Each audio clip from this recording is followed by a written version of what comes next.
اعوذ باللہ السمیع العلیم العظیم الحفیظ بوجہ الکریم وسلطانہ القدیم من الرجس الخبیث المخبث الشیطان اللعین الرجیم وقبیلہ ونفخہ ونفثہ وہمزہ بسم اللہ الرحمن الرحیم انا اعطیناک الکوثر صدق اللہ مولانا العلی العظیم وبلغنا رسولہ النبی الکریم ونحن علی ذلک لمن الشاہدین والشاکرین والحمد للہ رب العالمین ان اللہ وملائکتہ یصلون علی النبی یا ایھا الذین آمنوا صلوا علیہ وسلموا تسلیما بواز بلند و شریف.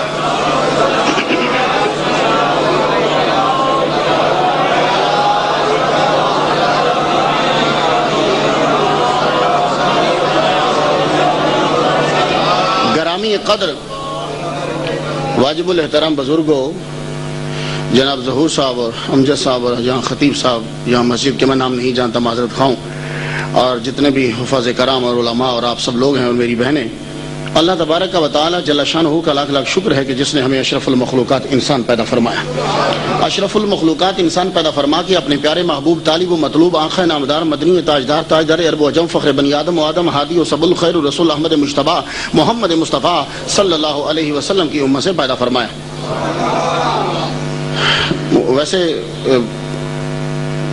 300-400 کے قریب امریکہ میں ٹاپک ہیں. میں جب تقریر کرتا ہوں تو کوئی نہ کوئی ٹاپک چوز کرتا ہوں، لیکن ظہور صاحب نے کہا کہ ہمیں مکسچر سنانا ہے. ظہور صاحب کی محبت ہے کہ یہ اتنے عرصے سے کالے کرتے رہے، تو میں نے کہا چلیے آج آپ کے ہاں بھی حاضری دے دیتے ہیں، ورنہ میں چھٹی آتا ہوں اور یہاں کچھ آتے بیمار ہو جاتا ہوں، جب صحیح ہوتا ہوں تو چھٹی ختم ہو جاتی ہے. تو چند باتیں آپ سے عرض کروں گا. ان باتوں میں بھی یہ مقصد رہے گا کہ جب آپ تقریر سن کر اٹھ کر جائیں تو کچھ نہ کچھ آپ کے دماغ میں موجود ہو. نہ فن دکھانا ہے نہ علمیت کو ظاہر کرنا ہے. اس محفل میں یہ ظاہر کرنا ہے کہ ہم نبی کے در کے سگ ہیں. علمیت نہیں ظاہر کرنی. میں انگلش بولنے لگ جاؤں، تمہیں دلیلیں دینے لگ جاؤں، بڑی پھر کبھی زندگی میں آیا تو انشاءاللہ پھر آپ کو. ویسے اس وقت 200 کے قریب ٹاپک تو ابھی یہ باہر صاحب کھڑے ہیں، ان کے پاس بھی کافی ہوں گے، سن لیجئے گا. گفتگو ملاحظہ ہو ذرا. جب حضرت ابراہیم علیہ السلام نے رب سے کہا یا اللہ خلیل تیرا میں اور مخاطب تو نے آگ کو کیا. میں کہیں لے کے جاؤں گا آپ کو، لیکن میرے ساتھ چلتے جائیے گا. یا نارو کونی بردن، اے آگ تو ٹھنڈی ہو جا. خلیل تیرا میں اور مخاطب تو آگ کو کر رہا ہے. تو مصیبت میں تھا تو مجھے پکارتا. کیونکہ جب کوئی محب پکارے، محبوب پکارے، تو عشق سچا ہو تو اس کی آواز میں بھی مزہ آتا ہے. ایوب علیہ السلام تکلیف میں رہتے تھے 24 گھنٹے. تو معلوم ہے وہ کیا کہتے ہیں جب کسی نے سوال کیا کہ تکلیف ہوتی تھی؟ کا نہیں. 24 گھنٹے میں ایک مرتبہ رب مجھے پوچھتا تھا ایوب تیرا کیا حال ہے، بس اس حال میں ہی سارا دن گزر جاتا تھا. تو دیکھیے نا، مشکل میں تو ابراہیم ہیں کہ کوئی بندہ بھی آپ کا وہاں چاہنے والا اس وقت کوئی نہیں، اٹھا کر آگ میں پھینک دیا. تو چاہیے تھا کہ پوچھتے ابراہیم کیا حال ہے. مشکل میں ہو، یا اللہ خلیل میں تھا اور مخاطب آگ کو کیا. جواب آیا ابراہیم اس کو بھی تو تیری وجہ سے کیا نا، اس کو بھی تو تیری وجہ سے کیا. تو نہ ہوتا تو ہم اس کو کہاں کہتے. اور تیرا صدقہ تھا کہ تیری آگ ٹھنڈی ہوئی، ورنہ اگر تنہا میں آگ کو کہتا ٹھنڈی ہو جا تو دنیا میں زندگی بھر کبھی آگ نہ جلتی. تو یہ جو تعلق جب برقرار ہوتا ہے نا تو زندگی سنور جاتی ہے. اب تعلق کریں تو کس سے کریں؟ اب ہم دنیا میں گھومنے لگے. ہم نے لوہے کو دیکھا، لوہے نے مقناطیس سے عشق کیا. اتنا عشق کیا کہ ہم مقناطیس کی محبت کو دیکھ کر لوہے سے، اور لوہے کی کشش دیکھ کے اس کے ساتھ، کیا بات ہے بھائی. ہم نے ایک دفعہ تجربہ کرنا چاہا تو مقناطیس کے سامنے سونا رکھ دیا. بھائی سونا 18,000 20,000 ہو گیا ہے تولا. لیکن مجال ہے کہ مقناطیس اس کی طرف یا سونا اس کی طرف، کوئی کشش نہیں بیچ. ہم نے اس کے سامنے چاندی رکھی نہیں، کالا کلوٹا سا لوہا رکھا، دوڑتا ہوا گیا۔ لوگ کب پسند کرتے ہیں محبت کرنے والوں کو؟ لوہے کو پکڑ کے بھٹی میں ڈال دیا، آگ نے خوب گرم کیا، لوہار نے پکڑ کے مارا، مار کے سوئی بنا دیا، لوگوں نے پکڑ کے شیشے میں بند کر دیا۔ اب جب نیچے رکھا تو منہ سوئی کا ادھر ہی تھا جدھر مقناطیسی طاقتیں ہوتی ہیں، اسی سے تلاش کرتے ہو نا رستہ، تو منہ ادھر جدھر مقناطیسی طاقتیں۔ پر لوہے کو مقناطیس سے پیار کرنے کا صلہ کیا ملا؟ قیامت کے دن توک ڈالا جائے گا گلے میں لوہے کا، بھٹی میں گیا تو آگ بجھی نہیں بلکہ آگ نے اس کو جلا کے رکھ دیا۔ یہ ہیں ابراہیم علیہ السلام، اللہ سے پیار کرنے والے۔ آگ میں گئے تو آگ کو بجھا کے رکھ دیا ہے۔ پتہ یہ چلا کہ محبت، یہ تعلق کو کچھ اور مضبوط کرنا چاہیے۔ ہم نے ایک اور کو دیکھا، اس کا نام مچھلی ہے، اس کو اپنا محبوب 6 ڈائمینشن میں چاہیے، 3 میں نہیں 6 میں چاہیے۔ اس کے رائٹ میں، لیفٹ میں، اپر میں اور ڈاؤن میں، ہر طرف آگے اور پیچھے اس کا محبوب پانی ضرور ہونا چاہیے۔ اگر پانی نہ ہو تو مچھلی تڑپ تڑپ کے جو ہے وہ جان دے دیتی ہے۔ تو 6 ڈائمینشن میں وہ اپنے محبوب کو طلب کرتی ہے۔ لیکن مچھلی کو پانی کے ساتھ پیار کرنے کا صلہ کیا ملا کہ ایک مرتبہ میں نے مچھلی کو پکڑا تو میرے ہاتھ سے بو آنے لگ گئی، اور مچھلی جس مارکیٹ میں جاتی ہے پوری مارکیٹ میں بدبو آنے لگ جاتی ہے۔ تو مچھلی نے پانی سے محبت کی تو جسم سے بدبو آنے لگ گئی، جس نے ہاتھ لگایا اس کے ہاتھ میں بھی بدبو آنے لگ گئی۔ محمد مصطفیٰ صلی اللہ علیہ وآلہ وسلم نے اللہ سے پیار کیا تو نبی جس رستے سے گزر جاتا تھا اس رنسوں سے خوشبوئیں آنے لگ جاتی تھی۔ تو صرف رستہ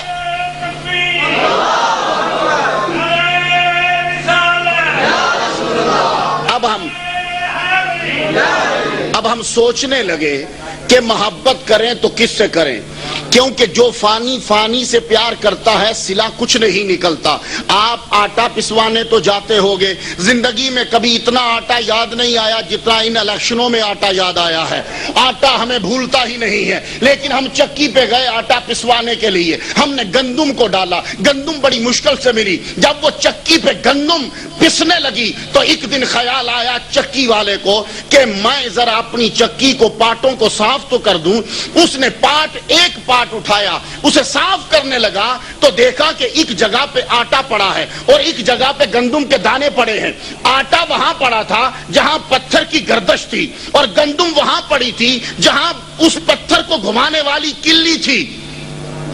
اب ہم سوچ میں پڑ گئے، یہ گندم جو آٹا بنی وہ گندم تھی جو 2 پتھروں کے بیچ میں آ گئی، اور وہ گندم کے دانے بچ گئے جو ان 2 پتھروں کو گھمانے والی کلی کے ساتھ لگ گئے۔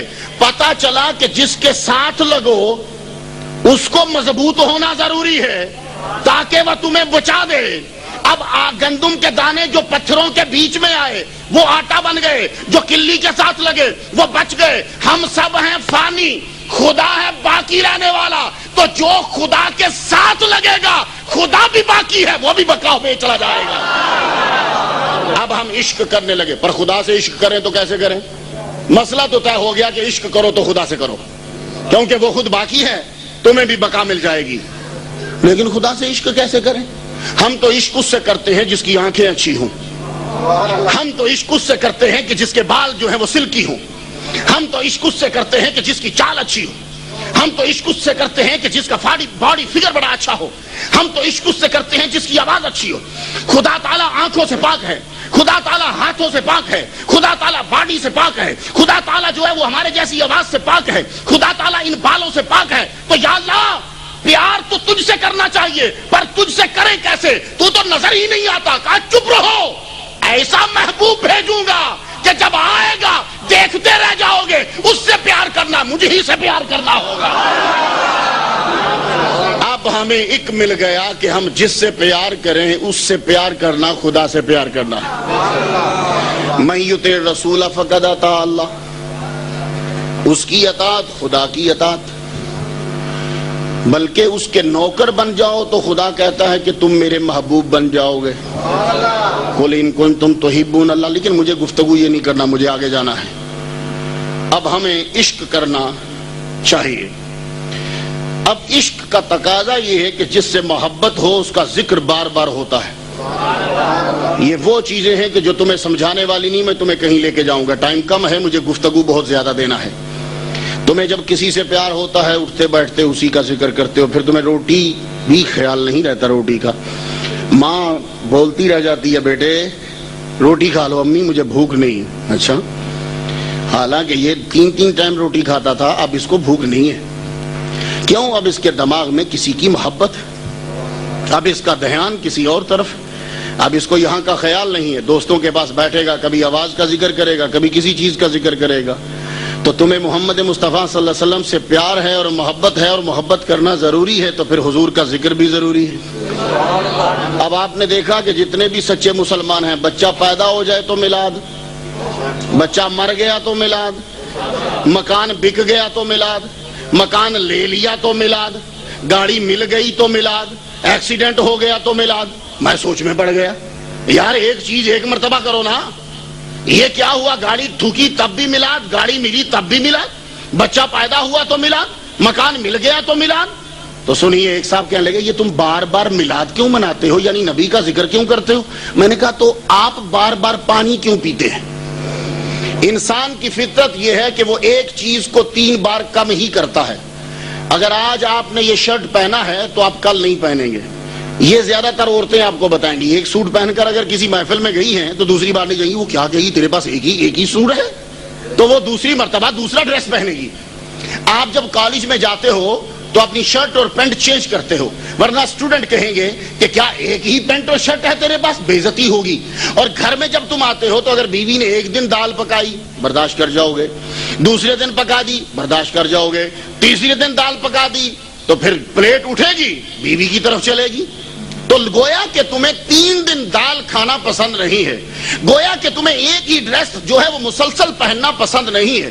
تم یہ چاہتے ہو کہ دال سالن جو ہے وہ چینج ہو، لیکن میں نے تمہیں دیکھا کہ تم نے دال کو ایک دن تو کھایا، دوسرے دن کھایا، تیسرے دن تم اکتا گئے، گویا کہ ایک چیز بار بار نہیں کھانا چاہتے۔ لیکن میں دیکھتا ہوں کہ پانی تم نے صبح بھی پیا، پانی تم نے دوپہر کو پیا، پانی تم نے پھر سپہر کو پیا، پانی پھر تم نے شام کو پیا، پانی تم نے پھر عشاء کو پیا، پانی تم نے رات کو پیا۔ میں تم سے پوچھتا ہوں کہ دال سے تو اکتا گئے تھے، پانی سے کیوں نہیں اکتا ہے؟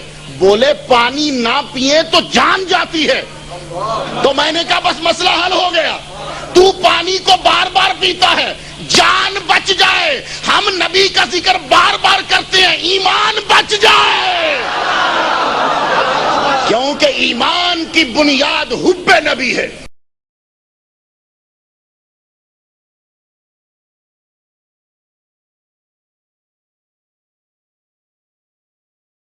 کیونکہ ایمان کی بنیاد حب نبی ہے۔ اگر نبی کی محبت نہیں تو ایمان کی عمارت دھڑام سے گر جائے گی۔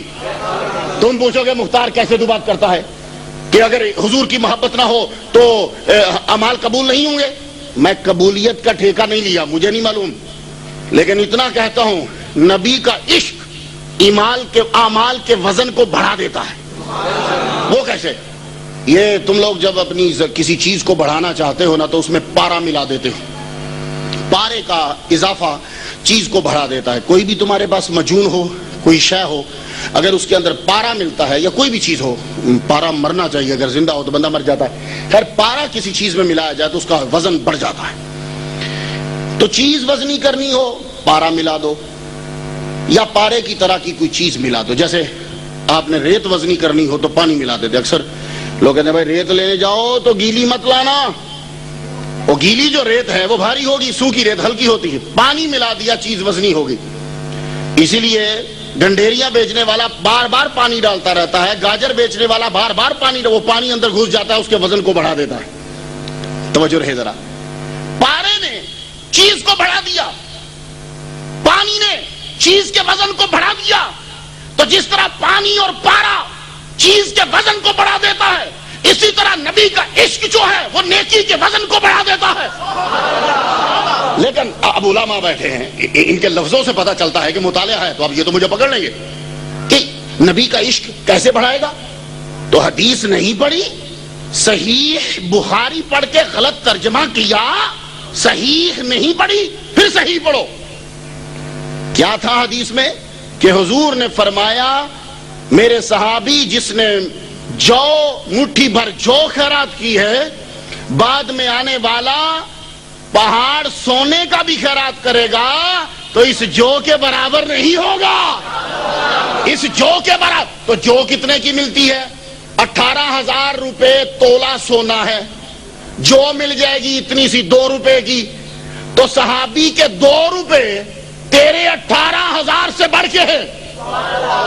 تو صحابی کے پاس کیا چیز تھی؟ یہی قرآن، یہی نمازیں، یہی داڑھی، یہی پگڑی، یہی شکل، یہی ٹانگیں، یہی ہاتھ، یہی سب کچھ۔ لیکن نہیں، تیرے پاس جو کچھ ہے، صحابی کے پاس جو نبی کا عشق تھا وہ تیرے پاس نہیں ہے۔ تو صحابی کے عشق نے اس کی نیکی کو بڑھا دیا ہے۔ بول، کون کہتا ہے کہ میں محمد جیسا ہوں؟ تو نبی کے صحابی جیسا نہیں ہے، محمد مصطفیٰ جیسا کیسے ہو جائے گا؟ تو نبی کا عشق پارا ہے، یہ تیرے عمل کو بڑھا دے گا۔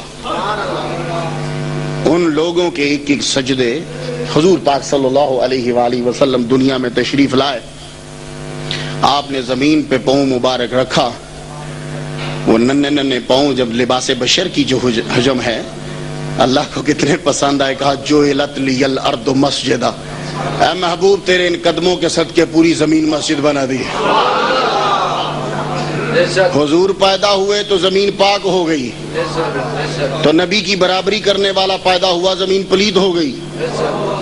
2 سال تک بستر پلید رہا، ماں اب خود بھی نماز نہیں پڑھ سکتی تھی، نہ اس جگہ پہ کوئی اور پڑھ سکتا تھا، تو نبی کی برابری کہاں کرو گے؟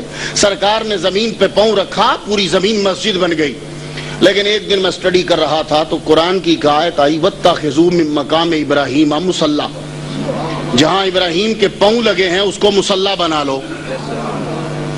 تو ابراہیم علیہ السلام اور حضور کا مقام سمجھنا چاہتے ہو؟ حضور نے پاؤں رکھے تو مسجد بن گئی، ابراہیم نے پاؤں رکھا تو مصلی بن گیا۔ اب جو فرق مسجد اور مصلی میں ہے، آگے نہیں بولوں گا، آپ خود ہی سمجھیے، میں بولوں تو شاید کہیں کو پکڑ جاؤ۔ اب جو فرق مصلی اور مسجد میں ہے، تو نبی پاؤں رکھے تو مسجد بنے، ابراہیم علیہ السلام پاؤں رکھے تو مصلی بنے۔ محمد مصطفیٰ صلی اللہ علیہ وسلم کے مقام کو تم سمجھ نہیں سمجھتے، ہمارے بس کی بات ہی نہیں ہے۔ میں تم سے ایک بات پوچھتا ہوں، میں نے ایک مولوی سے پوچھا صفا مروہ پہ کیوں دوڑتے ہو؟ کہنے لگے حضرت ہاجرہ دوڑی تھی۔ تو میں کیا وہ بچپن سے لے کے اب تک پہلے کبھی نہیں دوڑی؟ یار سارے علماء بیٹھے ہو، یہ زندگی میں کتنی مرتبہ تم نے مسئلہ بیان کیا؟ بھائی حضرت ہاجرہ دوڑی تھی، تو میں نے کہا بچہ دوڑتا تو ہے، کیا حضرت ہاجرہ کبھی پہلے نہیں دوڑی؟ کوئی بھی بتاؤ کہ بچہ 3-4 سال کے سے لے کر 11 سال تک دوڑتا کہ نہیں دوڑتا؟ بچی بھی دوڑتی ہے 11 سال تک، سکول سے نکلی تو دوڑی، گھر سے نکلی تو وہ بیچاری رن کرتی ہے، رننگ کرتی۔ آپ جب صفا مروہ کی سعی کرتے ہو تو وہاں کسی جگہ پہ تیز دوڑتے ہو، کسی جگہ پہ آہستہ دوڑتے ہو، آہستہ چلتے ہو، کسی جگہ پہ دوڑتے ہو۔ میں نے ایک صاحب سے پوچھا یہ تم تیز کیوں دوڑ رہے ہو، تیز کیوں چل رہے ہو؟ اس کو نہیں پتا تھا۔ میں نے کہا آپ رک کیوں گئے ہو؟ اس کو نہیں پتا تھا۔ میں نے کہا یہ اگلا چل رہا ہے میں بھی چل رہا ہوں۔ میں نے کہا سن، یہ اب تو خانہ کعبہ ہے اور یہ دیواریں ہیں، پہلے یہ نہیں تھی۔ اسماعیل علیہ السلام لیٹے ہوئے تھے جہاں زمزم کا کنواں ہے، اور یہ صفا مروہ وہاں سے دور ہے۔ اگر تم میں سے کسی نے عمرہ یا حج کیا ہے، صفا مروہ آب زمزم کے کنویں سے، میں نے وہ کنواں دیکھا، اب بند کر دیا انہوں نے۔ اس کنویں کے پاس میں کھڑا رہا ہوں کتنی دیر، دیکھتا رہا اسے۔ اس کنویں سے لے کے صفا مروہ دور ہے بہت۔ اب یہ پہاڑی تھی تو جب اونچی جگہ پہ جاتی تھی تو بچہ نظر آتا تھا تو آہستہ ہو جاتی تھی، جب بچہ نظر نہیں آتا تھا تو تیز ہو جاتی تھی۔ تو رب نے کہا تیری یہ سنت برقرار رکھوں گا، جہاں تو تیز دوڑی تھی وہاں ان کو بھی دوڑواؤں گا، اور جہاں آہستہ تھی وہاں ان کو آہستہ کروا دوں گا۔ ان کا تو بچہ تھا، تیرا بچہ تو کوئی نہیں ہے وہاں۔ ان کا تو بچہ تھا، تیرا بچہ تو نہیں ہے۔ تیرے پاس تو پورا زمزم کا کولر پڑا ہوا ہے، ایئر کنڈیشن لگا ہوا ہے، کولر پڑے ہوئے ہیں، تو کیوں دوڑتا ہے؟ حج سارے کا سارا نام ہی دیوانگی کا ہے۔ اور پھر سنیے، لوگ شرک شرک شرک شرک شرک، اور میں حج کے دن سب کو دیکھ رہا ہوں جو پاکستان میں چیزیں شرک تھیں وہ حج میں عبادت ہو رہی ہیں۔ میں بڑا پریشان ہوں، میں کہ مولوی نے سانس نہیں لینے دیا لاہور میں، پاکستان میں شرک سے نیچے۔ میں نے وہاں انگوٹھے چومے تھے، یہاں یہ انگلیاں چوم رہا ہے. انگوٹھا تو بڑا ہوتا ہے, انگلی چھوٹی ہوتی, جب چھوٹی چومنا جائے گا بڑے کو کیا ہو گیا ہے. وہاں دیکھا کہ جس کا ہاتھ نہیں پہنچتا تھا وہ یوں. میں نے کہا مولوی انگوٹھے کا کیا خرابی ہے, یہ تو خامد ہے, 4 بیوییں ہیں اور یہ خامد ہے, ایک انگوٹھا 4 انگلی ہے, اگر یہ نہیں ہوگا تو یہ بیکار ہیں.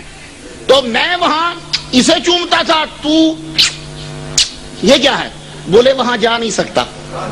تو حضور نے کہا جب جا نہ سکے تو اشارہ کر کے چوم لے. تو میں نے کہا انگلی چومی یا حجر اسود چوما, بولا حجر اسود چوما. تو میں نے کہا مولوی صاحب حجر اسود نظر آیا, بولے نہیں. تو میں نے کہا کیا نظر آیا, کہتا لال رنگ کی لکیر. اب یہ بات وہی سمجھے گا جس نے عمرہ یا حج کیا ہے. حجر اسود نظر نہیں آیا, لال رنگ کی لکیر نظر آئی. تو مولوی نے ہاتھ بڑھا کے انگلی چومی. تو میں نے کہا یہ کیا تھا, بولے تصور کیا. میں نے کہا ثواب ملا, بولے ہاں. تو میں نے کہا بس فرق واضح ہو گیا, اب جا کے نہ کہنا شرک ہے. تجھے یہاں حجر اسود نظر نہیں آیا, تو نے تصور کر کے انگلی چومی, تجھے ثواب. مجھے حافظ آباد میں نبی نظر نہیں آتا, میں تصور رکھ کے انگوٹھے چومتا ہوں, مجھے ثواب. کیونکہ میری نظر اتنی پاورفل نہیں ہے, میں نیک نہیں ہوں کہ نبی کو یہاں سے دیکھ سکوں. اگر تیرے تصور میں شرک نہیں تو میرے تصور میں شرک کیوں آ گیا ہے. کہ جو چیزیں یہاں شرک تھی وہ وہاں جا کے عبادت بن گئی. پھر ایک صاحب کو دیکھا وہ خانہ کعبہ کا طواف کر رہے.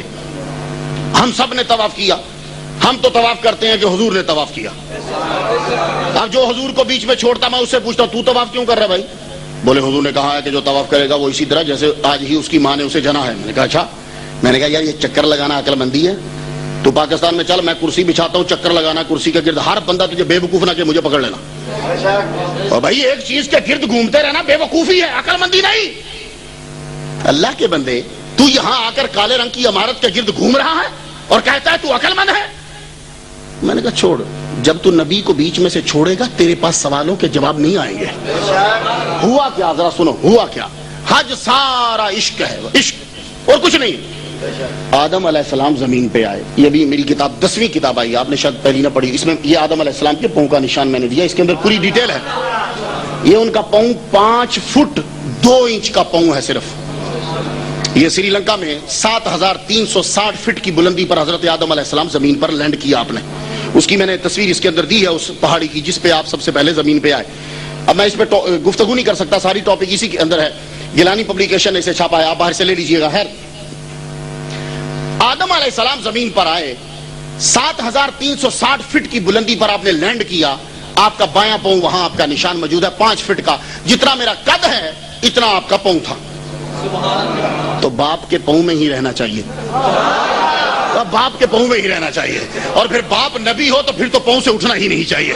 بتاؤ, خیر یہ سعادتیں اور کسی کو نہیں ملیں. چلیے, میرا اگر 5 فٹ 9 انچ قد ہے امریکہ کے مطابق, کیونکہ وہاں قد بھی گنوانا پڑتا ہے, اگر امریکہ کے مطابق میرا قد 5 فٹ 9 انچ ہے تو پھر میں اپنے باپ کے قدموں میں ہی ہوں. خیر, آدم علیہ السلام جب اٹھے تو 30 سال, بعض نے کہا 100 سال, بعض نے کہا 1 سال کے بعد وہ کعبہ شریف کی طرف چلے. آپ جب پاؤں اٹھاتے تھے تو دوسرا پاؤں رکھتے تھے تو 3 دن کا سفر طے ہو چکا ہوتا تھا. جدھر جدھر آپ کا پاؤں پڑا وہاں شہر بنے, اور جہاں آپ رک کے آرام کیا وہاں ملک بنے. تو ہمارا ابا پوری دنیا میں پھرا ہے, پوری دنیا میں جہاں جہاں پاؤں پڑا وہاں شہر بنے, جہاں رک کے آرام کیا وہاں سٹی بنی. خیر, یہ کتاب ہے آمینہ خاتون نے لکھی ہے, دا لا آف لائٹ, پڑھیے گا اسے. یہ سری لنکا میں عورت ہوتی ہے. خیر, مجھے ڈسکس زیادہ نہیں کرنا, آپ کہیں گے کیا انگلش شروع کر دی. نہیں, میں کچھ اور کہنا چاہتا ہوں. آدم علیہ السلام سب سے پہلے 1 سال کے بعد یا جتنے بھی سال کے بعد وہاں خانہ کعبہ میں پہنچے. آسمان سے آپ کے لیے حجر اسود کو اتارا گیا. حجر اسود آیا, اس وقت بہت وائٹ ہوتا تھا, آپ اس کے اوپر بیٹھتے تھے, اتنا وائٹ تھا کہ اس کی روشنی جو ہے وہ پھیلتی تھی چاروں طرف. اور یہ ہمارے ابا آدم کی کرسی ہے. اس پہ میری تقریر ہے حج, اگر ان کے پاس ٹاپک ہوا اس پہ میں نے پوری حجر اسود کی تاریخ بیان کی ہے. یہ چھوٹا کہاں کیا ہوتا, میرا ٹاپک نہیں, ٹائم بڑا کم ہے. سنیے, اس کے اوپر ابا بیٹھتے تھے. ابا جب بیٹھے تو اللہ نے کہا میرا گھر بنا. اب آدم علیہ السلام مستری تو تھے نہیں کہ پہلے مکان بناتے رہے ہوں, یہ تو سیدھا جنت سے نیچے آئے ہیں. اب جب اللہ نے کہا کہ گھر بنا تو اٹھے.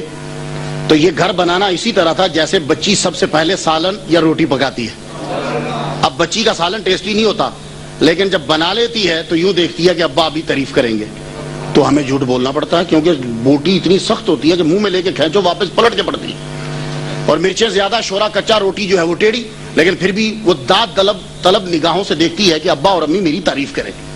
اب فلسفہ سمجھ گئے ہو، فطرت سمجھ گئے ہو؟ اب میری یہ سننا، تم عشق چھوڑ کر کہاں مومن بنو گے؟ سنو، آدم علیہ السلام نے سب سے پہلے گھر بنایا، گھر بنانے لگے تو آدم علیہ السلام مستری نہیں تھے کہ حافظ آباد میں مکانوں کے ٹھیکے لیتے ہوں، نہیں، وہ تو نبی ہے، زمین پہ آئے، خدا کا مکان بنا، ادھر سے اینٹ پکڑی جوڑ دی، گارا لیا جوڑ دیا، جیسا تیسا ملا جوڑ دیا۔ جب جڑ جائے تو چیز بن جائے تو طلب کرتے ہیں کوئی تعریف کرے۔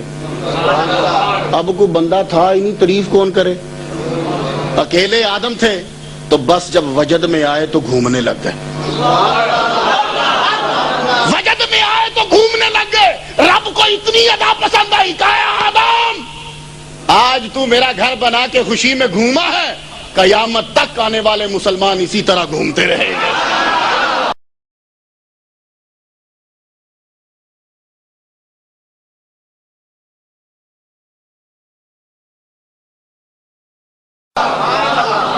تو نے حج میں کیا سیکھا؟ تو نے حج میں کچھ نہیں سیکھا۔ خدا نے اس کو توحید کا مرکز بنایا تو تزئین پتھروں کی کروائی۔ میں ایک دفعہ تقریر کرتے ہوئے کہا، سنو، حج میں ہونا یہ چاہیے تھا نمرود کا بت ہوتا، فرعون کا بت ہوتا سائڈ پہ، اور اللہ کہتا آؤ تم یہاں پہنچو، فرعون اور نمرود کے بت کو پتھر مارو کیونکہ اس نے خدائی کا دعویٰ کیا تھا، اور مجھے سجدہ کرو۔ پتہ چلتا توحید کا مرکز ہے۔ میں وہاں حج کرنے گیا، 4 عمریں کی ہیں، ایک حج کیا میں نے 99 میں۔ میں حج کرنے گیا تو حکم آیا، پتھر ہے گھومو، پتھر ہے چومو، پتھر ہے سجدہ کرو، پتھر ہیں دوڑو، پتھر ہیں مارو۔ میں نے کہا یا اللہ، پتھر ہی پتھر، پتھر ہی پتھر، پتھر ہی پتھر، کوئی اور چیز نہیں ہے حج کرنے میں؟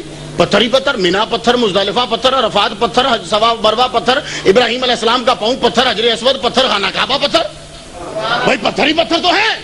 چاہیے یہ تھا کہ اگر توحید تم وہ کہتے ہو جو تم کہتے ہو، اگر وہ ہوتی تو چاہیے یہ تھا نمرود کا بت ہوتا کیونکہ خدائی کا دعویٰ نمرود نے کیا تھا، فرعون کا بت ہوتا کیونکہ خدائی کا دعویٰ فرعون نے کیا تھا، ادھر اس کے بت ہوتے، ادھر خانہ کعبہ میں ہم خدا کو سجدہ کرتے اور اس کو مارتے اور اعلان کرتے یا اللہ تیرے علاوہ کوئی نہیں۔ تو وہاں پتھر مار رہے ہیں تو نمرود کو نہیں، فرعون کو نہیں، شیطان کو۔ بھائی سارے علماء بیٹھے ہو، نیک نیک لوگ، کبھی شیطان نے کہا ہو کہ میں خدا ہوں؟ یا اللہ یہ کیسی توحید ہوئی؟ جس نے کہا ہی نہیں کہ میں خدا ہوں اس کو پتھر مروا رہا ہے، اور جس نے کہا تھا خدا ہوں اس کو تو نے مصر کے میوزیم میں رکھا ہوا ہے۔ اگر تمہارا نالج اپ ڈیٹ ہے، ابھی 3500 سال کے بعد وہ موسیٰ علیہ السلام کے فرعون کی لاش نکلی ہے، وہ پہلے لندن گئی، لندن سے واپس مصر میں گئی، ڈاکٹر سر گرافٹن سمتھ نے 3500 سال کے بعد اس کی لاش کو نکالا، اور اس کے سارے اعضاء سلامت ہیں، اندر کے آرگنز بھی سلامت ہیں۔ تو وہ میں پڑھ رہا تھا انٹرنیٹ پہ، ایک دفعہ کے نیچے لکھتے ہیں سائنسدان، سمجھ نہیں آ رہی کہ اس کے اندر کی اعضاء کیسے سلامت ہے۔ میں کہ تمہیں سمجھ کیسے آئے؟ خدا پہلے کہہ چکا ہے ہم تجھے بچا کے رکھیں گے، پتا چلے کہ یہ بھی ایک نبی کا گستاخ تھا، یہ بھی ایک نبی کا گستاخ تھا، تجھے بھی بچا کے رکھیں گے۔ تو شیطان کو بھی بچا کے رکھا۔ تو شیطان نے کبھی کہا تھا کہ میں خدا ہوں؟ نہیں، اس نے نبی کی توہین کی تھی۔ تو حج پہ بلوا کر کہا سنو، حج میں تمہیں یہی سمجھانا ہے کہ جو میرے تھے ان کی تعظیم کروائی، جو میروں کا دشمن تھا، اب میروں لفظ ٹھیک نہیں لیکن کیا کروں کہ وزن برابر کرنا ہے، جو میرے تھے ان کے نشانوں پہ سر کو جھکا دو، اور جس نے میرے پیاروں کی توہین کی اس پہ پتھر اٹھا دو، اور بتلا دو کہ یہ توحید کے مرکز میں آ کر اعلان ہو رہا ہے کہ توحید ہمیں وہی پسند ہے جس میں ہمارے پیاروں کی تعظیم شامل ہو، ورنہ ہم کسی بھی توحید کو برداشت نہیں کرتے۔ کیوں؟ یہ شیطان سب سے بڑا موحد ہے، اس نے آج تک شرک نہیں کیا، یہ 6 کروڑ سال تک ہماری نمازیں پڑھتا رہا، ہمیں خدا مانتا ہے، ایک مانتا ہے، لیکن ہمارے نبی کی تعظیم نہیں کرتا، آج اس کو پتھر مارو۔ لیکن میں ایک آپ چیز سے آپ سے پوچھتا ہوں کہ وہاں شیطان ہے نہیں ہے؟ تو کیا تھا؟ ایک دفعہ کھڑا ہوا تھا۔ شیطان کو جو تم کنکر مارتے ہو وہاں شیطان ہوتا نہیں، ایک دفعہ کھڑا ہوا تھا۔ اس نے کیا کیا تھا؟ کھڑے ہو کر اسماعیل علیہ السلام کو ورگلانے کی کوشش کی، آپ نے کنکر اٹھا کے مارے۔ پھر حضرت ابراہیم علیہ السلام کو ہٹانے کی کوشش کی، آپ نے کنکر اٹھا کے مارے۔ تو وہ اس جگہ کھڑا ہوا تھا، تو پتہ یہ چلا کہ جہاں ایک دفعہ نبی کا گستاخ کھڑا ہو جائے وہ جگہ بدبخت اور نحوست والی ہو جاتی ہے. اور حضرت ابراہیم علیہ السلام اس پتھر پہ ایک دفعہ کھڑے ہوئے تھے، قیامت تک وہ جگہ متبرک بن گئی ہے. تو جن کے پاؤں لگنے سے جگہ متبرک ہو جاتی ہے، خود ان کی اپنی باڈی کا عالم کیا ہوگا. محمد مصطفیٰ صلی اللہ علیہ وآلہ وسلم. اب آ جائیے پھر ادھر ہی. حضرت ہاجرہ تو دوڑی تھی، بچپن میں بھی دوڑی. حضرت سارہ کیا ابراہیم کی بیوی نہیں ہے؟ وہ بھی بچپن میں دوڑی. باقی نبیوں کی بھی، حضرت بی بی عائشہ دوڑی. حضور صلی اللہ علیہ وسلم کے ساتھ ایک مرتبہ آپ دوڑیں تو آپ آگے گزر گئیں، پھر بعد میں جب ہوا تو سرکار صلی اللہ علیہ وسلم آگے تشریف لے گئے. تو بھائی دوڑی تو حضرت عائشہ بھی ہیں، تو وہ جگہ کیوں نہیں صفا مروہ، وہ شاعر اللہ کیوں نہیں ہوئی؟ حضرت ہاجرہ بچپن میں بھی دوڑی تھی، تو جس بادشاہ کی یہ بیٹی ہے وہ گھر کیوں نہیں بنا شاعر اللہ؟ سوال کرنا چاہتا ہوں، تم لوگ بڑے ذہین ہو. اگر صرف دوڑنا وجہ ہے تو پھر حضرت ہاجرہ بچپن سے لے کے جوانی تک جہاں جہاں دوڑی ہیں وہ جگہ تم بھی دوڑو، لیکن نہیں، تم وہیں دوڑو گے جو زمزم کے پاس ہے. تو سن لو، صرف دوڑنا کچھ نہیں ہے. حضرت ہاجرہ بچپن میں دوڑی تھی اپنے لیے، صفا مروہ پہ دوڑی ہے محمد کے دادا کے لیے. اگر صرف دوڑنا کمال ہے تو پھر ہر جگہ کو شاعر اللہ مانو، پھر ہر جگہ دوڑو. لیکن تم بھی مانو گے، یہ نہیں ہے کہ حضرت ہاجرہ کی جب شادی ہوئی تب بھی چلی، نہیں.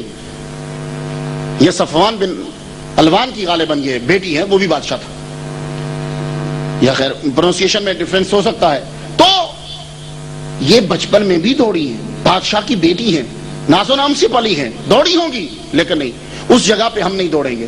ہم دوڑیں گے تو صفا مروہ میں دوڑیں گے. کیوں؟ اس وقت نبی رو رہا ہے، اسماعیل علیہ السلام ایڑیاں رگڑ رہے ہیں، پانی کی طلب ہے. تو ماں دوڑی اور اسماعیل علیہ السلام محمد مصطفیٰ صلی اللہ علیہ وسلم کا نور لیے ہوئے ہیں. یہ نور جو ہے اس کی قدر حضرت ہاجرہ نے کی. جب ان کو ذہن میں رکھ کے تو کہا آؤ، یہ میرے نبی کے دادا کی مشکل کے لیے دوڑی تھی، آؤ اس عورت کی سنت تم سب لوگوں کے لیے لازم کر دی گئی. تو آج بھی بڑے بڑے مولوی کہ جو نسبت کو نہیں تسلیم کرتے ان کو بھی وہاں دوڑنا پڑتا ہے، تیزی سے بھی اور آہستہ بھی. تو یہ یاد رکھنا کہ جتنی بھی ہمارے اسلام کے اندر چیزیں ہیں، اسلام نام ہی اللہ تعالیٰ کے محبوبوں کی اداؤں کو ادا کرنے کا نام ہے. حضور صلی اللہ علیہ وآلہ وسلم فرماتے ہیں کہ تم نماز ایسے پڑھو جیسے مجھے پڑھتا ہوا دیکھتے ہو. صلو کما رأیتمونی اصلی. تم نماز ایسے پڑھو جیسے مجھے پڑھتا ہوا یہ نہیں کہا کہ جیسے میں پڑھتا ہوں ویسے پڑھو، کیونکہ جیسے نبی پڑھتا ہے دنیا میں کوئی مائی کا لال پڑھ ہی نہیں سکتا. اس نبی کا ایک سجدہ تیری ساری زندگی کے سجدوں پہ حاوی ہے. تیرے سجدے تولے جا سکتے ہیں، نبی کا سجدہ نہیں تولا جا سکتا. قیامت کے دن سب کی نیکیاں تلیں گی، نبیوں کی نہیں. نبی کوئی مولوی کہے میں نے فلاں کتاب میں پڑھا کہ حضور پاک کی نیکیاں تولی جائیں گی، کیوں؟ نیسلے کا پانی تولا جاتا ہے، سمندر کا نہیں، کیونکہ نیسلے کا آ جائے گا مقدار میں. سمندر کو تولنے کے لیے کوئی ہمارے پاس پیمانہ ہی نہیں ہے. تو تیری نیکیاں تو تولی جا سکیں گی، لیکن محمد مصطفیٰ صلی اللہ علیہ وسلم کا ایک سجدہ ترازو ٹوٹ نہ جائے، ترازو ٹوٹ نہ جائے.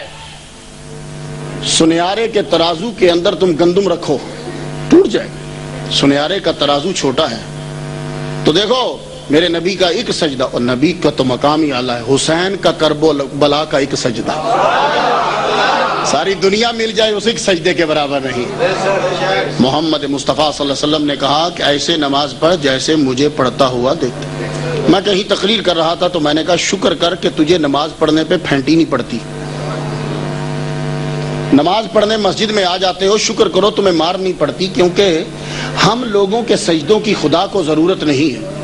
جس کو سجدہ کرنے والے محمد مصطفیٰ صلی اللہ علیہ وسلم ہے، ہمارے سجدوں کی اسے کیا ضرورت ہے؟ تم ڈی ایس پی کے گھر میں گھسو جوتے مارے گا، تیری جرت کہ تو میرے گھر میں گھسا ہے؟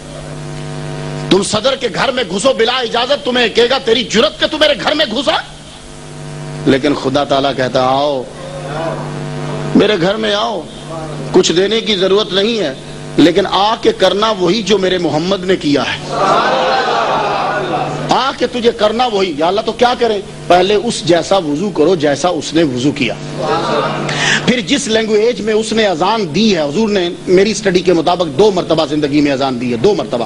اچھا، جیسے اس نے اذان دلوائی اور دی اسی زبان میں عربی میں اذان دینا، اقامت اسی لینگویج میں بولنا، اور پھر جب نماز پڑھنے آئے میں ہر لینگویج کو سمجھتا ہوں، یہ ساری کائنات کی زبانیں میں نے پیدا کی ہیں، لیکن جب نماز پڑھنے لگے تو پھر عربی کے علاوہ انگلش مت بولنا، اردو مت بولنا، فارسی مت بولنا، پنجابی مت بولنا، تم کوئی زبان نہ بولنا، وہی بولنا جو میرے محبوب نے بولی ہے تمہیں وہی۔ اب یہ تو تم نے سنا ہوگا، یہ نہیں میں نے سنانا، میں نے کچھ اور سنانا ہے۔ زبان کس کی نافذ ہوتی ہے؟ خدا کی زبان عربی ہے؟ نہیں۔ اگر خدا عربی بولتا ہے تو یہ جانبداری ہوگی، بہت بڑا ظلم ہوگا، باقی بندے کدھر جائیں گے؟ تم یہ نہیں کہہ سکتے کہ خدا کی زبان عربی ہے، لیکن میں یہ دیکھتا ہوں کہ قبر کے اندر بولی جا رہی ہے عربی، من ربوں کا تیرا رب کون ہے، ماں دینوں کا تیرا دین کیا ہے۔ جب اذان دینے لگے تو کہا جا رہا اللہ اکبر اشہد ان لا الہ الا اللہ، عربی بولی جا رہی ہے۔ جب قرآن اترا تو عربی بولی جا رہی ہے۔ لوح محفوظ پہ ولیوں نے نظر ڈالی تو عربی میں لکھا ہوا ہے۔ جنت کے اندر بولی جا رہی ہے، عربی زبان بولی جا رہی ہے۔ حکم آ رہا ہے، جبرائیل علیہ السلام بول رہے ہیں، عربی بول رہے ہیں۔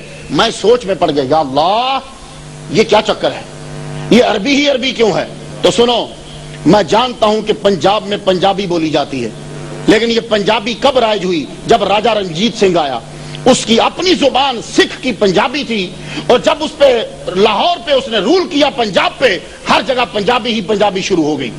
پھر آگے مغلیہ حکومت آئی، ان کی زبان فارسی تھی، پورے ہندوستان میں فارسی ہی فارسی ہو گئی۔ پھر مغلیہ کو نکال دیا، انگریز آ گئے، پورے ملک میں انگریزی ہی بولی جانے لگ گئی ہر طرف۔ آج دیکھ لو ہندوستان کا بچہ بچہ انگریزی بول رہا ہے، تو پتہ یہ چلا کہ جس کی حکومت ہو اسی کی زبان چلتی ہے۔ تو اگر تو عربی میں اذان اپنی مسجد میں دے رہا ہے، اگر اقامت عربی میں کہہ رہا ہے، اگر قرآن عربی میں پڑھ رہا ہے، اور فرشتے عربی بول رہے ہیں، قبر میں عربی میں سوال ہوگا، تو پھر مان کہ محمد مصطفیٰ کی حکومت چل رہی ہے۔ اور ظالموں، حکومت تسلیم کر کے پھر انکار کر دیتے ہو۔ محمد مصطفیٰ صلی اللہ علیہ وآلہ وسلم کا مقام اتنا عرفہ والا ہے۔ میری آخری بات، اور تم سے اجازت چاہوں گا، نماز تھوڑا سا ٹائم کے اندر ہی ہم پڑھیں گے، ٹائم کے اندر ہی، یہ نہیں ہے کہ قضا ہو جائے گی 10 منٹ میں، لیکن تھوڑا سا مجھے وقت دے دیجئے۔ اللہ تعالیٰ نے قرآن مجید میں کہا ان اللہ وملائکتہ یصلون علی النبی، بے شک اللہ اور اس کے فرشتے نبی پر درود پڑھتے ہیں۔ اس درود پڑھنے پر بھی نکات ہیں، لیکن میرے پاس ٹائم نہیں، میں نے آپ سے بڑی مشکل سے 10 منٹ لی ہے۔ مجھے گفتگو یہ کرنا ہے کہ نبی پر کیوں درود پڑھتا ہے؟ حضور تو رسول ہیں، اور صرف رسول نہیں ہیں، رسولوں کے سردار ہیں۔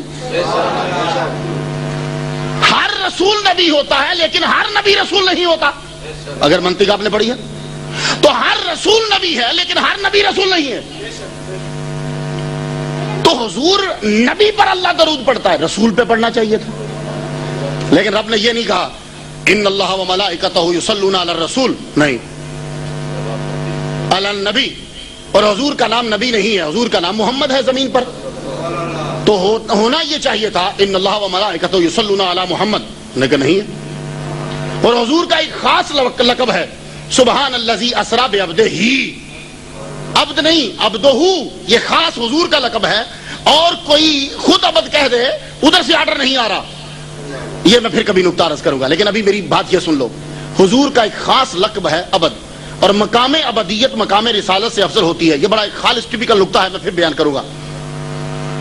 آپ ابھی اتنا سنیے کہ حضور کے 3 خاص نام، محمد آپ کا نام، رسول رسالت آپ کا عہدہ، اور عبدہ آپ کی خاص مقام ہے آپ کا جو کسی اور کو ملا نہیں ہے۔ تو اللہ یہ کہتا ان اللہ وملائکتہ یصلون علی محمد، لیکن نہیں کہا۔ اللہ یہ کہتا کہ فرشتے اور اللہ اس کا درود پڑھتے ہیں رسول پر، یہ نہیں کہا۔ اللہ یہ کہہ دیتا کہ وہ درود پڑھتے ہیں اپنے عبد پر، یہ نہیں کہا۔ کیوں؟ سن لیجئے، حضور صلی اللہ علیہ وآلہ وسلم محمد ہیں یہ ہمیں کب پتا چلا؟ جب عبد المطلب نے محمد نام رکھا، اور یہ 571 کی بات ہے۔ 571 بروز سوموار 22 اپریل 12 ربیع النور 4:20 پر سعودی عرب کے مطابق ہمیں پتا چلا کہ یہ محمد ہیں۔ یکم جیٹ 22 اپریل 12 ربیع النور بروز سوموار 4:20 پر 571 کو پتا چلا کہ یہ محمد ہے۔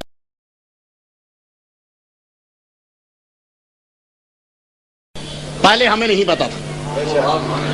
تو اگر اللہ یہ کہتا کہ میں محمد پہ درود پڑھتا ہوں تو پتا چلتا 571 سے شروع ہوا ہے، اور یہ نہیں کہا کہ میں رسول پہ درود پڑھتا ہوں۔ حضور نے اعلان نبوت 611 میں کیا، تو رسالت کا اعلان کیا 611 میں، تو یہ نہیں کہا کہ میں رسول پہ درود پڑھتا ہوں، تو شاید پڑھنے والا سمجھتا کہ درود 611 سے شروع ہوا ہے۔ اور یہ بھی نہیں کہا کہ میں اپنے عبد پہ درود پڑھتا ہوں، کیونکہ حضور کی عبدیت کا اعلان یہ جا کے 611 کے اندر آپ ملائیے تو یہ 51 کے قریب جا کر آگے جا کے یہ پھر بنے گا۔ تو معلوم یہ ہوا کہ اگر عبد کہا جاتا تو پتہ یہ چلتا کہ یہ 611 کے بعد درود شروع ہوا ہے، اگر رسول پہ کہا جاتا تو چلتا کہ 611 میں شروع ہوا ہے، اگر محمد بولا جاتا تو پتا چلتا ہے کہ 571 میں شروع ہوا ہے۔ خدا تعالیٰ نے کہا میں نبی پہ درود پڑھتا ہوں۔ اب حضور نبی کب کے ہیں؟ کنت نبیًا آدم بین الماء والطین، میں اس وقت بھی نبی تھا جب ابھی آدم کا خمیر بھی نہیں بنا تھا۔ آپ سمجھے ہو محمد اور رسول اور عبد کیوں نہیں؟ کہ یہ نہ سمجھنا کہ آدم کی فضیلت ہے، آدم بنے نہیں تھے تب سے بھی اس کی تعظیم پہلے سے شروع ہوا ہے۔ اب سمجھے ہو کہ تم نماز میں السلام علیکہ ایھا النبی کیوں کہتے ہو؟ اس لیے کہ یہ خدا کا جملہ ہے، اور آگے تم کیا کہتے ہو؟ اللہم صلی علی محمد سیدنا استعمال کر کے وعلی آل سیدنا محمد۔ یہ اب ہم درود ابراہیمی میں محمد کیوں بولتے ہیں؟ اس لیے کہ ہم پڑھ رہے ہیں السلام علیکہ ایھا النبی، خدا پڑھ رہا ہے، اس لیے وہ کہتا ہے اے نبی۔ تو نبی پر درود ہے، محمد رسول یا عبد نہیں، کیونکہ یہ بعد میں ہم میں مشہور ہوئے۔ وہ نبی تب سے ہے جب آدم علیہ السلام کا خمیر بھی نہیں بنا تھا۔ تو میں عرض یہی کرنا چاہتا ہوں کہ اب بتاؤ کہ محبت کس سے کریں؟ جس کے نوکر خدا کے محبوب بن جاتے ہوں، کیوں نہ اس سے محبت کریں؟ لوگوں نے اپنا تعلق اس سے چھوڑنا شروع کر دیا۔ حضور کی ضرورت نہیں ہے، مت کسی چیز میں وسیلہ پکڑو۔ اللہ نے فرمایا رک، نماز پڑھ رہا ہے نا، رک رک رک رک، نیچے بیٹھ جا۔ نماز پڑھ لی تو نے؟ ہاں۔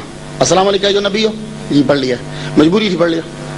اور ایک بات آپ کو اور بتاؤں، اب نماز میں السلام علیکم جو نبی ہو غائب ہو رہا ہے، شاید آپ کو پتا نہ ہو، مجھے اس طرح پتا ہے کہ مائیکل، اس کو میں نے کلمہ پڑھایا، وہ ساتھ مسجد ہے، وہاں سے وہ واپس آیا تو کہنے لگا، اس نے وہ نماز پڑھی جو ہماری السلام علیکم جو نبی لکھا، کہتا ہے یو ایڈ سم تھنگ، میں کہا واٹ؟ کہتا ہے یو ریڈ السلام علیکم جو نبی، اٹ از ناٹ، میں کہا واٹ از؟ کہتا السلام علی النبی، السلام علی النبی ہے، السلام علیکم ایھا النبی نہیں ہے۔ میں سوچ میں پڑ گیا یہ چکر کیا چل رہا ہے؟ وہ ایھا تم کہتے تھے نا یا رسول اللہ کی دلیل میں، اب وہ آہستہ آہستہ نکالتے جا رہے ہیں۔ تو یہ سب چیزیں نکالتے جائیں گے۔ ابھی کتاب آئی ہے، وہ میری گاڑی میں پڑی ہے، عیسیٰ مانے نے لکھی ہے، وہ المصنف کی جتنی عبارات وہ پہلے باب گم ہو گئے تھے نا، وہ دوبارہ سے اس نے چھاپے ہیں۔ عیسیٰ مانے نے دبئی کا وزیر اوقاف ہے، وہ ضرور پڑھیے گا، یہ خصوصاً علماء کرام۔ عبدالحکیم شرف صاحب نے اس کا ترجمہ کیا ہے، وہ عربی میں بھی آ گئی ہے۔ وہ افغانستان میں گئے، وہاں ایک پٹھان سے ان کو المصنف کا پرانا جو ہے وہ نسخہ ملا، اس کے اندر وہ حدیث اب ہے۔ جب جابر نے پوچھا تھا کہ سب سے پہلے کیا پیدا کیا، اب نہیں ہے، کبھی حوالہ بھول کے مت دے دینا، ورنہ یہ آگے سے تمہیں کہیں گے دکھاؤ، اور ان لوگوں نے کیا کیا یہ تمہیں پتہ ہی نہیں ہے۔ ابو داؤد سے حدیث نکال دی ہے، وہ حضرت مولا علی والی جو تھی تحت سورہ ناف باندھے، وہ حدیث انہوں نے بالکل نکال دی ہے، اور مفت ابو داؤد بانٹ رہے ہیں۔ اور المصنف میں سے یہ امام بخاری کے استاد ہیں، وہ حضور کے نور والی حدیث بالکل نکال دی ہے۔ لیکن عیسیٰ ماں نے وزیر اوقاف ہے دبئی کا، اب اس کو اتار دیا انہوں نے سازش کر کے، اس نے کتاب چھاپی ہے، اس میں یہ ہے کہ اللہ تعالی کہ نبی سے جب سوال ہوا کہ سب سے پہلے کس کو تخلیق کیا، تو حضور نے فرمایا جابر اللہ تعالیٰ نے تیرے نبی کے نور کو اپنے نور سے سب سے پہلے تخلیق کیا۔ تو یہ حدیثیں بیچ میں سے نکالتے جاتے ہیں، تو اس لیے آپ لوگ ذرا اپ ڈیٹ رکھیں اپنی نالج پلیز. آپ کو میں اور باقی بھی سب کتابوں میں سے انہوں نے سب عبارتیں نکال دی ہیں جو آپ حوالے دیا کرتے تھے، وہ اب اسی لیے آپ کے سامنے لے آتے ہیں. دکھاؤ جی کہاں لکھی ہے. تو کوشش کرو کہ جو 80 سال پرانی کتاب ہے اس کو اپنی لائبریریوں میں سیو کر لو. 80 سال پرانی. اس کے باقی کی سب کتابیں صاف ہیں، کبھی بھول کے بھی نہ بول رہے پھنس جاؤ گے بول برے. انہوں نے اب ٹوٹلی بیچ میں سے نکالنا شروع کر دیا. وہ جو تم عبارتیں یاد کر کے سنایا کرتے تھے وہ سب نکل گئی ہیں. اس لیے اب کتابوں کو سنبھالو اور ان کو سیو کر لو، یہ بہت بڑا ذخیرہ ہے. خیر آگے چلیے. حضور صلی اللہ علیہ وآلہ وسلم کے صدقے ہی سے سب چیزیں ہوتی. علامہ اقبال رحمہ اللہ فرماتے ہیں لوگ چاہے جو کچھ مرضی کہیں، حضور آج بھی اسی طرح فیض دے رہے ہیں جیسے صحابہ کرام کو دیا کرتے تھے، لیکن یہ چیزیں لوگوں پہ گراں گزرتی ہیں. بس میری آخری بات سنو تو میں اجازت چاہوں گا.